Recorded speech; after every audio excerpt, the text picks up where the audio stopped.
Digo que tengo el enorme placer de veros. De estas tecnologías las bendigo, ¿no? Para que podamos conectarnos y vernos. Y bueno, yo soy Lidia Falcón, presidenta del Partido Feminista, abogada y escritora, y Javier Couso, que ha sido europarlamentario durante una legislatura, está ahora en Bruselas y que ha pertenecido a Izquierda Unida durante un tiempo y sabe bastante, bueno, mucho, supongo, de trámite y de lo que sucede en esa izquierda, sobre todo europea, ¿no? Anna Grau, escritora, periodista y, por supuesto, politóloga que debate en muchísimos de los espacios televisivos, que es además una periodista de investigación y de búsqueda de la verdad, como en el libro que escribió sobre la CIA, que realmente debería haber sido mucho más difundido y conocido. Y Teresa Galeotti, mi compañera de la Comisión Política del Partido Feminista, filóloga, escritora y que ha sido siempre la moderadora de estos debates. Ahora ella nos va a dar las palabras. Muy bien, pues nada, buenas tardes de nuevo y un placer contar con todos y con todas vosotras.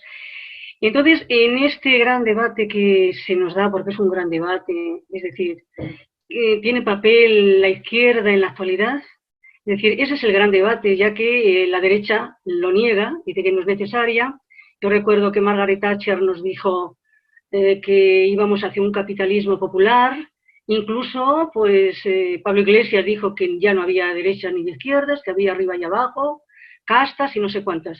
Con todos estos pequeños preámbulos, ¿es posible la izquierda? ¿Es necesaria la izquierda en la actualidad?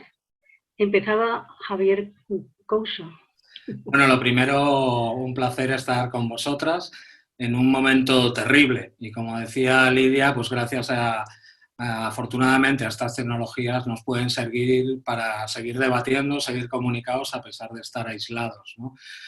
Yo quiero referirme, ¿no?, a lo que estamos viviendo, sobre todo la tragedia terrible que ha azotado claramente a nuestros mayores, ¿no?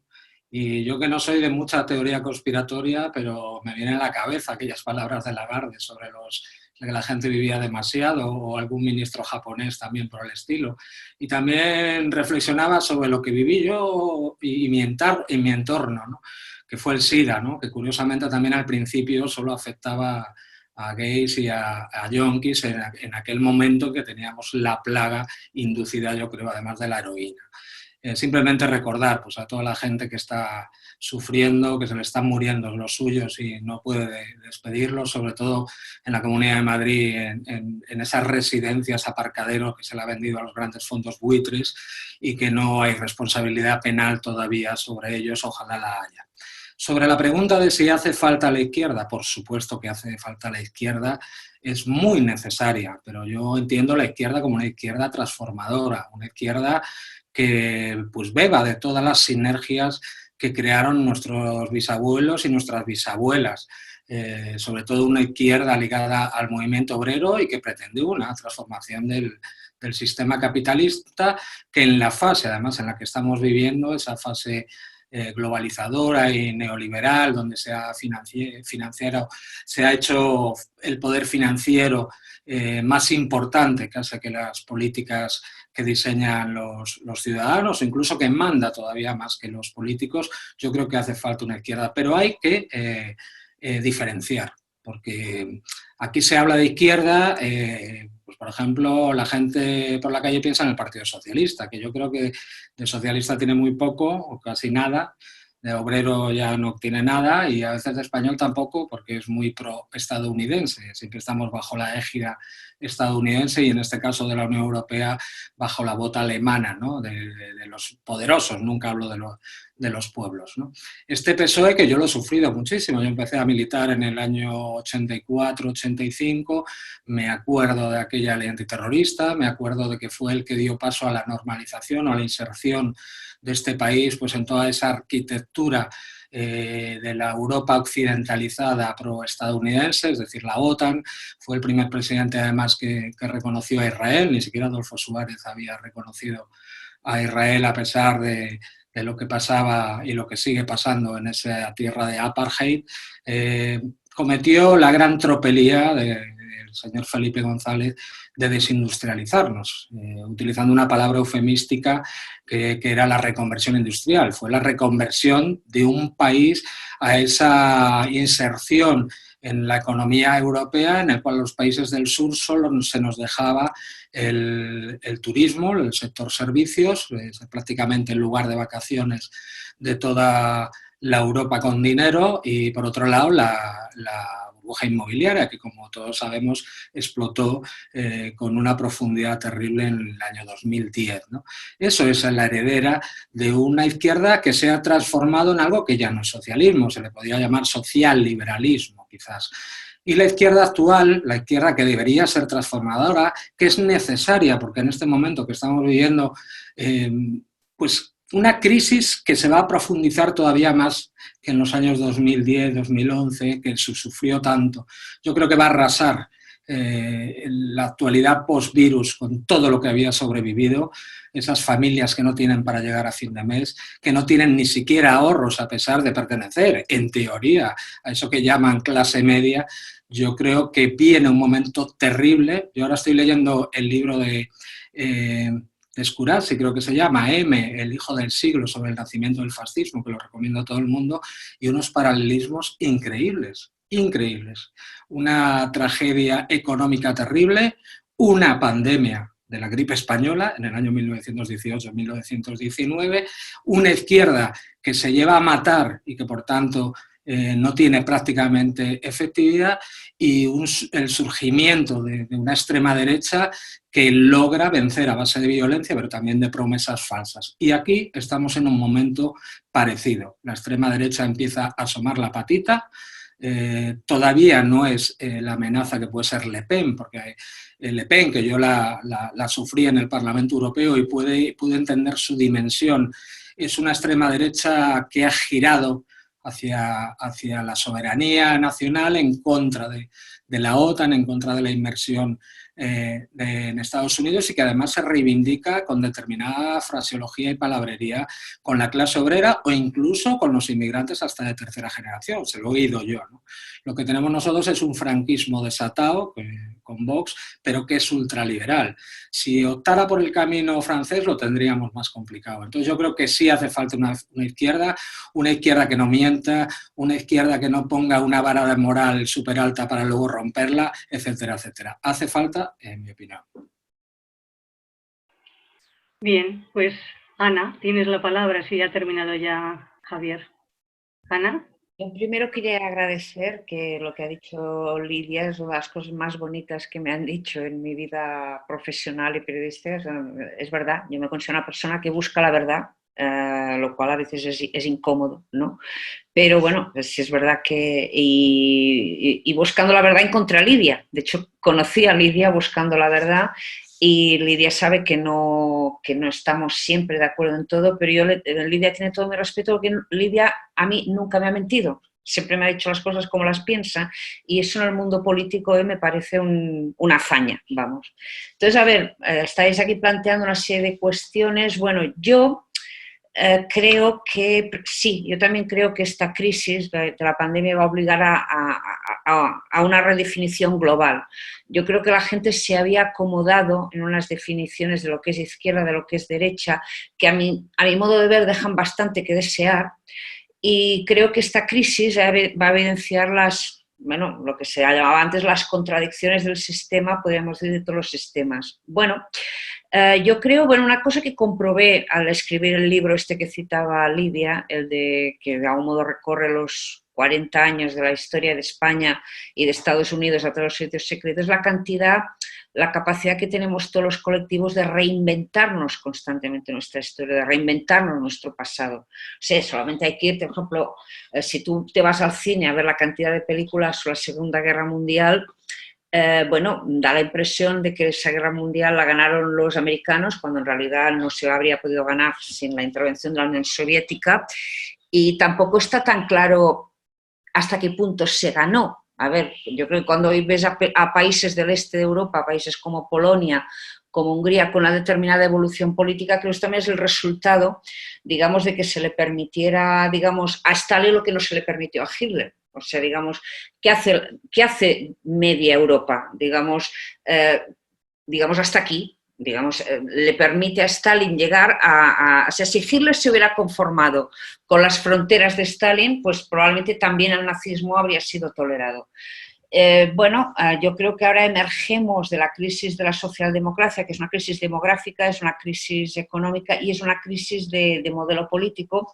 Yo, para simplificar un poco, creo que donde antes había derecha o capitalismo, ahora tenemos una suerte de anarcocapitalismo, un capitalismo desatado a nivel global, que no necesita ni mano negra para imponerse porque no hay Dios que lo controle. A ver, la crisis de Wall Street del 2008 fue una crisis una crisis de responsabilidad, fue una crisis de que no había nadie al mando, porque un capitalismo inteligente, o eso nos habían enseñado los teóricos del capitalismo, nunca debería devorarse a sí mismo, siempre debería cuidarse de que no pasen cosas, por ejemplo, como las que están ocurriendo ahora. Lo malo es que la crisis también afecta a la izquierda, o sea, yo tengo la impresión de que lo que se entiende por izquierda clásica en muchos países es una especie de izquierda nominal, clientelar, y que cada vez, digamos, defiende más a menos gente. Digamos, por ejemplo, el gran reto de una situación como esta, a ver, ¿por qué en la última crisis económica,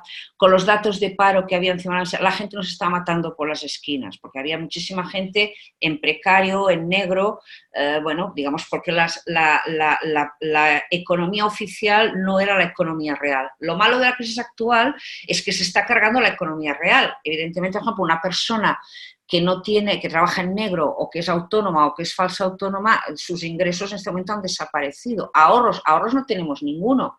No, o sea, yo no tengo ahorros. O sea, yo estos meses me estoy comiendo los ahorros y vivo al día y no sé qué pasará. Y seguramente hay gente que todavía está peor que yo, porque yo vivir al día lo llamo de momento poder comer. Habrá quien lleve 3 o 4 días sin comer.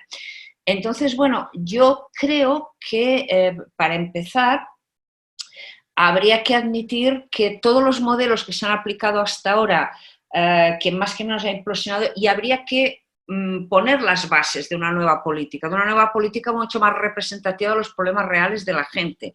Y creo que en ese aspecto, bueno, aquí se habla de lo de la extrema derecha sin duda es una amenaza, pero sobre todo es una amenaza porque es el populismo. Y el populismo, si algo nos demuestra la historia, puede tomar muy distintos predicados, puede tomar forma de extrema derecha, puede tomar forma de extrema izquierda. A lo que asistimos es a un populismo, digamos, que cuestiona todo lo establecido, y lo peor es que lo cuestiona porque no funciona. Mira, yo poco antes de las elecciones del pasado mes de abril, no de noviembre, el pasado mes de abril, yo llevé a mi hija a la Filmoteca a ver El Gran Dictador de Chaplin, ¿no? Y me acuerdo que sería porque la echaron unos pocos días antes de las elecciones, el público rompió espontáneamente a aplaudir, pero aplaudir más allá de lo artístico, porque la gente estaba políticamente muy sensibilizada. Entonces yo me acuerdo que al salir le expliqué a mi hija, mira, lo grave es que esta película se rodó en determinado año cuando ni siquiera todavía los Estados Unidos habían entrado en la Guerra Mundial. Lo peor es que ahora estamos igual, solo que a la vuelta, no a la ida. Porque aquí, empalmando con lo que decías tú, Couso, claro, hay errores que cuando se cometen a la ida es una cosa, cuando se cometen a la vuelta es mucho más siniestro. O sea, ahora ya hemos probado una serie de situaciones, ya sabemos cómo acaban y aún así se repiten los errores, se repiten las conductas, se vuelve el populismo como lo conocimos en los años 30 como si no hubieran ocurrido los años 30. Entonces, ante esto, yo creo que habrá que inventar nuevas fórmulas donde a lo mejor no importará tanto tener razón como tener soluciones, y ahí lo dejo de momento para que podamos dialogar un poco. Sí, bueno, pues ahora entraría yo, ¿no? Es decir, bueno, pues yo creo que aquí no hay ninguna diferencia. Yo también considero que hacen falta una izquierda, pero una izquierda... Yo sí, a mí me gusta mucho la palabra radical. Es decir, cuando se habla, luego aunque hablemos de varias izquierdas, porque hay que ir a la raíz de los problemas. Una izquierda comprometida con los problemas reales, con los problemas evidentemente de la gente, o sea, que más desfavorecida, porque para la más privilegiada ya está la derecha y las grandes transnacionales que en fin todos conforman un conjunto, ¿no? O sea, que de privilegios. Y entonces, clarificando ya lo que tiene que ser una izquierda, para defender a esas grandes capas, porque no se trata de una minoría, se trata de una gran mayoría. Y si entramos concretamente a nuestro país, a España concretamente, yo creo que aquí todavía más. Creo que todavía más porque aquí salimos del franquismo con muchos menos derechos que ya gozaban en las sociedades europeas, ya con ese plan Marshall, donde se habían establecido todos esos beneficios por hacer una competencia con, en fin, con la URSS, por así decirlo. Allí daban, pues, lo básico, estaba ya, en fin, consolidado entre la población, y entonces ese capitalismo que tiene que estructurar toda Europa, destruida, necesita también trabajadores, trabajadoras, para consolidar, o sea, esa Europa destruida. Evidentemente nos tenían que dar sanidad, nos tenían que dar vivienda, y fijaros bien que cuando aquí se está hablando ahora mismo de ciertas cositas, de pequeñas cositas que se quiere dar, en fin, este viceministro que tenemos que tan atípico, que dice que, o sea, de los alquileres, ayuda de los alquileres. Pues fijaros bien que cuando se habla de esto no se habla de un parque de vivienda social pública de alquiler. Mientras que en Europa se logró una media del 13%, aquí estamos con un 1, un poquito más. Entonces, claro, cuando se dan estos remedios, quienes se denominan, no de izquierda, sino de abajo, porque no se denomina, es el señor Pablo Iglesias, digo, pero bueno, ¿qué lejos quedan de una realidad? Eso, el hacer una ayudita, que es pan para hoy y hambre para mañana, no implica nada. Hay que ir a la raíz. Por eso yo digo una izquierda radical. En fin, pero se ha pervertido tanto el lenguaje, que entonces, claro, todo aquello que se quiere demonizar se utiliza malamente por los medios de comunicación. Y de eso sí sabrá, ¿verdad, Javier Couso, que dirigiste un documental, en fin, donde ponías bien en claro que eran los medios de comunicación? Una mosca en la botella de Coca-Cola. Eso no se puede decir. Y a las grandes transnacionales no se las puede tocar, como aquí a las eléctricas o a los bancos y a todo. En fin, el poder económico, el poder real. Porque estoy de acuerdo contigo, Ana, en lo que has dicho, que efectivamente estamos en un narcocapitalismo, que ya no les interesa a los estados. Los estados sobran y son los gestores, precisamente. Por eso yo, cuando se habla de democracia, yo digo, no, estamos en una plutocracia. Una democracia es otra cosa, porque ¿qué democracias no dan un servicio de comida asegurada a sus ciudadanos y ciudadanas, al pueblo? Una vivienda, una escuela, una sanidad. Estamos viendo ahora mismo con la sanidad lo que está ocurriendo por haberla privatizado. Entonces, yo sí, es decir, considero que nos hace falta una izquierda radical. Ahora entraría Lidia, ¿verdad? Lidia. Hola otra vez. Bueno, a mí me gusta más una izquierda revolucionaria. No sé si ya es imposible repetir la palabra revolución en esta Europa, ¿verdad? Tranquila. En Venezuela se dice cada día varias veces, ¿verdad? Porque no debemos olvidar lo que nos ha pasado en la historia reciente, ¿no? En el año 89 se cae el muro de Berlín y a partir de ese momento el sostén de las luchas revolucionarias del mundo se nos hunde. Y a partir de aquí, pues las diversas facciones de esta izquierda que está desnortada, que ha perdido el apoyo y ha perdido además las posibilidades de recurrir a la ayuda económica y no digamos las guerrillas latinoamericanas, la ayuda militar, busca caminos, unos de supervivencia, otros de oportunismo. Somos muy pocos los que quedamos repitiendo los esquemas revolucionarios de hace un siglo. No estamos anticuados, yo no creo que no, porque el capital tampoco está derrotado, ni está desnortado, ni está equivocado. Acordaos de que Warren Buffett hace muy poco tiempo, un año como mucho, decía, claro que existe la lucha de clases y la estamos ganando nosotros. Y esto que se pone en cuestión, la lucha de clases se pone en cuestión. Hemos visto cómo Podemos, con la dirección de Iglesias, repetía que no era de izquierdas ni de derechas. Y no habla de clases, habla de gente. Porque cambiar el lenguaje, como sabemos todos, es importante también. El asunto es que el capital nos ha ganado, claro, muchas guerras.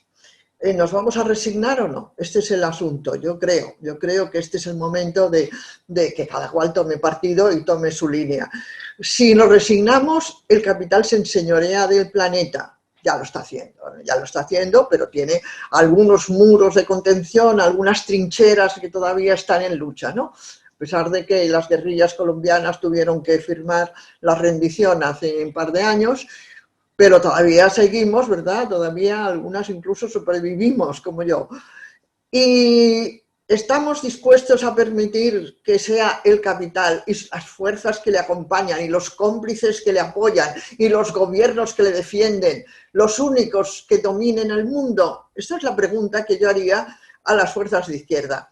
Pero esta historia no es de ahora, viene de hace mucho tiempo. Hoy he escrito un artículo que espero que publique dentro de unos días, donde he recogido nuevamente datos, ¿verdad? Yo también investigo, yo también busco. Y me he encontrado que la socialdemocracia alemana renuncia al marxismo en el año 56. Bueno, claro, pues ese es el principio, digamos, de la verdadera derrota. Se supone que ganamos la Segunda Guerra Mundial, se supone, porque las fuerzas aliadas pues, se oponían al nazismo. Pero realmente la ganó la izquierda en la Segunda Guerra, como ha dicho Ana, la ganó el capital, por lo menos en un trozo del planeta. Aquí estaba que nosotras defendíamos ese otro trozo, ¿no? Esos países que intentaban construir el socialismo y que posiblemente no lo hicieron todo bien, como naturalmente, y que no pudieron terminarlo porque la Unión Soviética estuvo 70 años en guerra. La Revolución Soviética se hace en plena guerra del 14, después continúa con lo que llamaron la guerra civil, que no era la guerra civil porque 22 países invaden Rusia para evitar que sigan los soviets gobernando.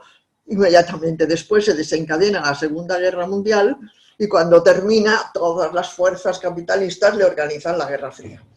Bueno, pues de todas maneras era un espacio de defensa de las fuerzas de izquierda revolucionarias y hoy no lo tenemos. Ahora, la pregunta, que quizá debemos a continuación dialogar sobre ella, ¿debemos renunciar a eso? ¿Debemos entonces camuflarnos de socialdemocracia más o menos buena y compasiva con los pobres, pero naturalmente aliada del capital, porque no tenemos otra alternativa, porque es tan poderoso, es tan fuerte, domina todo el planeta? ¿Qué vamos a hacer contra la OTAN, no? ¿Qué vamos a hacer contra el complejo militar industrial del que hablaba Eisenhower? Pues lo que podemos pedir es una comida diaria para los más desgraciados. Es buscarles ahí un almacén donde han metido a los que no tienen techo o a los enfermos como en IFEMA aquí en Madrid y bueno, mejor eso que se mueran en la calle.